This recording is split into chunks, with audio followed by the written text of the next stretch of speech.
Lemon சாதமும் உருளைக்கிழங்கு வறுவலும் தான் வேணும் அப்படின்ட்டு வாங்கிட்டு போயிட்டான். எனக்கு காலை உணவாக ஓட்ஸ் எடுத்துக்கலாம் அப்படின்ட்டு ஒரு ஐடியா. அந்த ஓட்ஸ் வந்து ப்ளைனாக பாலில் போட்டு செஞ்சு சாப்பிட்டு சாப்பிட்டு போர் அடிச்சிருச்சு.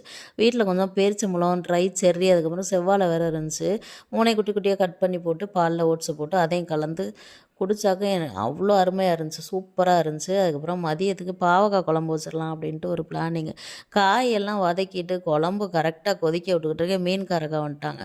அக்கா இப்போதான்க்கா குழம்பு ரெடி பண்ணிக்கிட்டு இருக்கேன், மீன் வேணாம் அப்படின்னு சொன்னேன். மீன் வேணாம் அப்படின்னு சொல்ல முடியாமல் அப்படியே அரை மனசாக சொன்னேன். இருந்தாலும் வந்துட்டு உன் கையால் வாங்கினா தான் ராசி, வெளியில் வா அப்படின்ட்டாங்க. அங்கே போனாக்கா 2 மீன் வாங்கிக்க, 100 கூட போதும் அப்படின்னாங்க.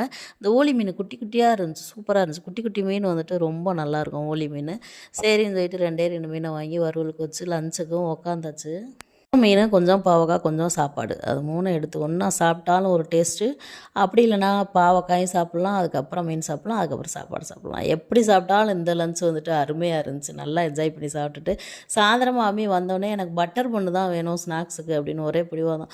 பட்டர் பண்ணு தானே ஈஸிவா பண்ணி கொடுத்துட்றேன் அப்படின்னு சொல்லிட்டு பட்டரை கொஞ்சம் மணக்க மணக்க நிறையா போட்டு பாலையும் கொஞ்சம் மணக்க மணக்க நிறையா ஊற்றி அம்மிக்கு வந்துட்டு மனசை குளிர் வச்சாச்சு. பட்டர் பண்ணும் சூப்பராக வந்துருந்துச்சு. அம்மியும் பயங்கரமாக ஹாப்பி ஆகிட்டான். மீண்டும் ஒரு வீடியோவில் பார்க்கலாம். டாட்டா.